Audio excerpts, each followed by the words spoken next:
Students আজি লৈছোঁ জনসংখ্যা গঠন ক্লাছ 12 অৰ্থাৎ এইচ এছ ছেকেণ্ড ইয়াৰৰ জিঅ'গ্ৰাফী বা ভূগোল বিষয়ৰ 3 নম্বৰ চেপ্টাৰ জনসংখ্যাৰ গঠন প্ৰশ্ন উত্তৰ লিংগানুপাত মানে কি এইটো সম্পূৰ্ণ কুৱেশ্যন আনসাৰ আলোচনা কৰিম। গতিকে চাই যোৱা জনসংখ্যা পুৰুষ আৰু মহিলাৰ সংখ্যাৰ অনুপাতক লিংগানুপাত বোলে অৰ্থাৎ প্ৰতি হাজাৰ পুৰুষৰ বিপৰীতে মহিলাৰ সংখ্যা কিমান তাৰ জোখক লিংগানুপাত বুলি কোৱা হয়। 2 নম্বৰ আটাইতকৈ বেছি লিংগানুপাত থকা দেশখনৰ নাম কি এইটো হ'ব লাটভিয়া। তাৰপিছত আছে বয়স গাঁথনি এটা নিৰ্দিষ্ট জনসংখ্যাৰ বিভিন্ন বয়সৰ লোকৰ যেনে শিশু ডেকা বয়সীয়া বৃদ্ধ সংখ্যা শতকৰা হাৰক বয়স গাঁথনি বুলি কোৱা হয়। তাৰপিছতো আছে জনসংখ্যা পিৰামিড বা বয়স লিংগ পিৰামিড কি প্ৰকাৰ আৰু কি জনসংখ্যাৰ বয়স আৰু লিংগৰ গাঁথনি দেখুৱাবলৈ ব্যৱহাৰ কৰা এক বিশেষ ধৰণৰ স্তম্ভ চিত্ৰক জনসংখ্যা পিৰামিড বা বয়স লিংগ পিৰামিড বুলি কোৱা হয়। ই প্ৰধানকৈ 3 প্ৰকাৰৰ প্ৰসাৰণশীল পিৰামিড এক্সপান্ডিং পিৰামিড উচ্চ জন্ম হাৰ থকা বা অনুন্নত বা উন্নয়নশীল দেশসমূহৰ ক্ষেত্ৰত দেখা যায়। নাইজেৰিয়া উন্নত দেশসমূহৰ ক্ষেত্ৰত দেখা যায়।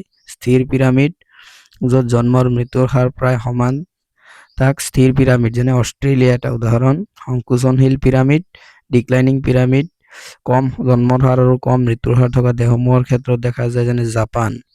নাৰী সাক্ষৰতা মানে কি এটা নিৰ্দিষ্ট সমাজ বা দেশত লিখিব আৰু পঢ়িব জনা মহিলাৰ শতকৰা হাৰক নাৰী সাক্ষৰতা বোলে। ই মহিলাৰ সামাজিক আৰু অৰ্থনৈতিক স্থিতিৰ এক গুৰুত্বপূৰ্ণ সূচক। 6 নম্বৰ বৰ্ধিত জনসংখ্যা থকা দুখন দেশৰ নাম লিখা বা উচ্চ জন্ম হাৰ থকা দুখন দেশৰ নাম লিখা এইটো হ'ব নাইজেৰিয়া আৰু বাংলাদেশ ভাৰত। তাৰপিছত আছে ভাৰত। তাৰপিছত আছে 7 নম্বৰ কুৱেশ্যন স্থিৰ জনসংখ্যা থকা দুখন দেশৰ নাম লিখা। স্থিৰ জনসংখ্যা থকা দুখন দেশৰ নাম হ'ল আমেৰিকা যুক্তৰাষ্ট্ৰ আৰু অষ্ট্ৰেলিয়া। তাৰপিছতো আছে তাৰপিছৰ কুৱেশ্যনত আছে সংকোচনশীল জনসংখ্যা থকা দুখন দেশৰ নাম লিখা। এইটো চাই যোৱা সংকোচনশীল জনসংখ্যা থকা দুখন দেশৰ নাম হ'ল জাপান আৰু জাৰ্মানী। তাৰপিছৰ কুৱেশ্যনত চাই যোৱা তাৰপিছত আছে মানৱ সম্পদৰ বিকাশৰ ক্ষেত্ৰত বিশ্বৰ প্ৰথম আৰু দ্বিতীয় থকা দেশখনৰ নাম কি মানৱ উন্নয়ন সূচকাংক হিউমেন